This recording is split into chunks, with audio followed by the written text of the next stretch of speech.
Hello guys, welcome back. I have some super exciting news and it requires being out here in the tool shed.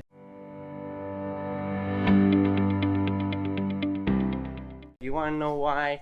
That's right, you see that? 2 corn planters right here? We just got our hands on a 12-row John Deere 7200 Conservation Mat Emerge 2 vacuum eater. That's a mouthful. Yeah, so obviously just John Deere 7200, that's a general model. It is a conservation planter. There's some sort of weird weight hydraulic cylinder thing back there. We don't know what it does.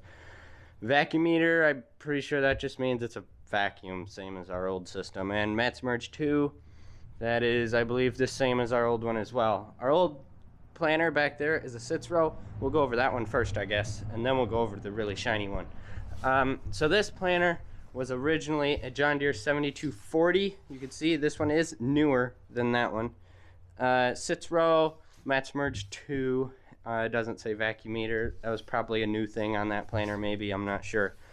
It has ground-driven seed meter thingies, and then this is not factory. That is a tank we bought in an auction. This planter originally came with dry fertilizer boxes, which were like big hoppers, and they held a granule fertilizer.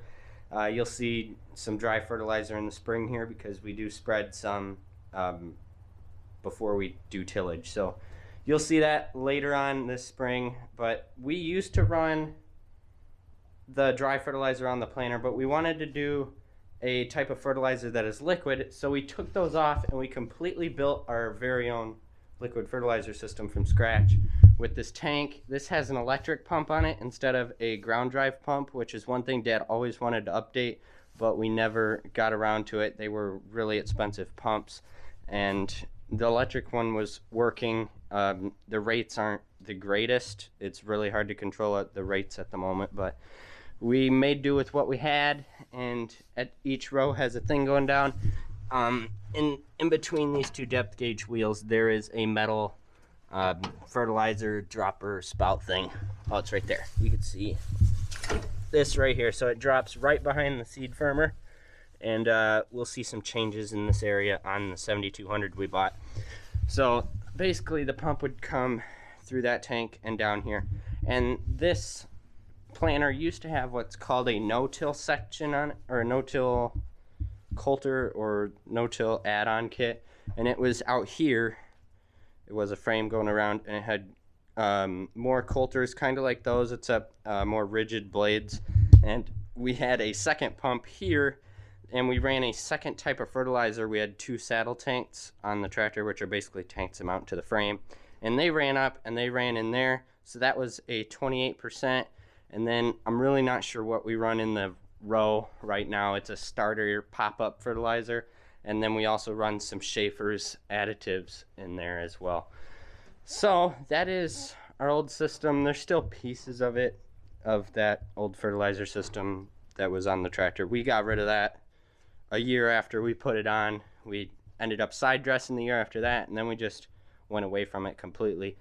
And I think we put another blend of fertilizer in our dry blend, I believe, to make up for that. Yeah, that is our old planter in a nutshell. It's also got the no-till row markers on them, which I love those. Those are amazing. They leave a nice vivid mark for you to follow. But that's not going to be a problem because we're going to be having some stuff coming here soon for our planter. At least, hopefully, if we can afford it, we're going to be getting some stuff that I'm really excited about. It's going to take planning to the next level. If this doesn't already, I mean, this is doubling the amount of row units in the ground at a time compared to that one. That one was a 6-row. This is a 12-row. Theoretically, we will be cutting our time in the field with the planter in half. That's if the tillage pieces can keep up and you still got downtime filling up and stuff like that. But theoretically, we're going to be in the field half the amount of time, half the amount of man hours on the planter. And this has, obviously it's a lot longer. It is really long. And we have 2-point instead of drawbar. The other one just went on the drawbar. This one's a 2-point, which I haven't seen a drawbar 12-row corn planter. I don't know if they exist or not. We have some fancy stuff up here that I can't explain. And go back, the row markers are still laying there from transport. We had dealership up north, Bader's and Sons. They brought this down for us.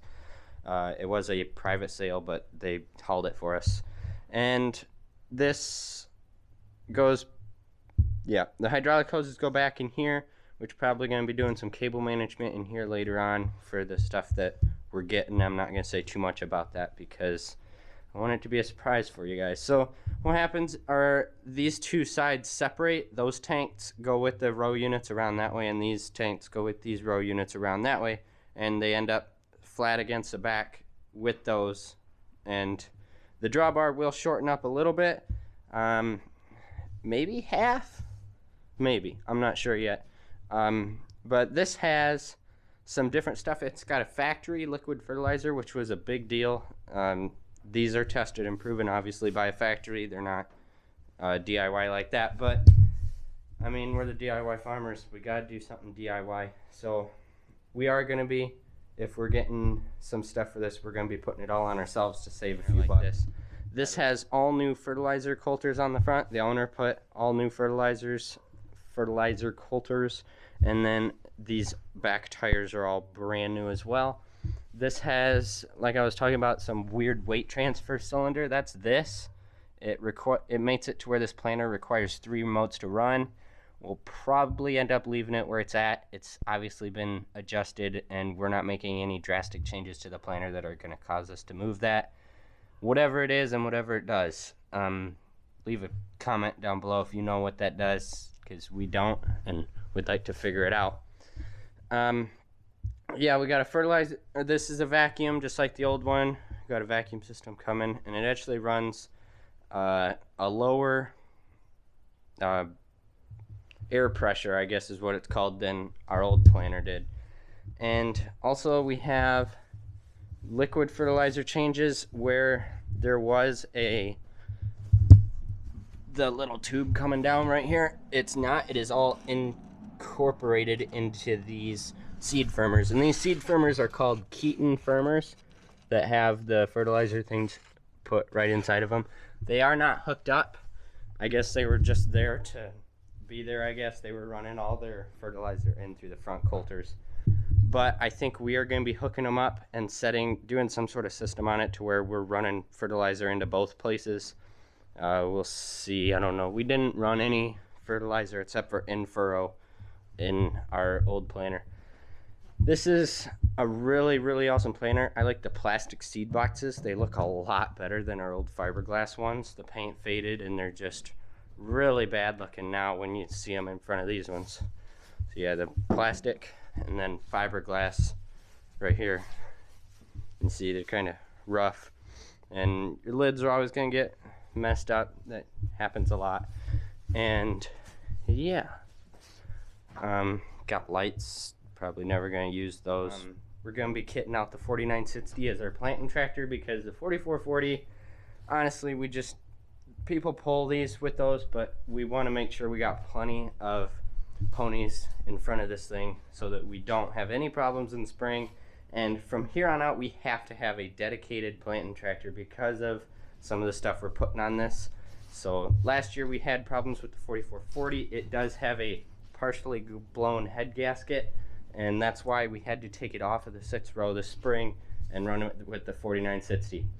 This also comes with the John Deere factory monitor, the 250. Same thing we ran with this one, and it came with some spare parts and the fold box, which controls your hydraulics and does different things like that. So yeah, that was kind of the walk around of this planter.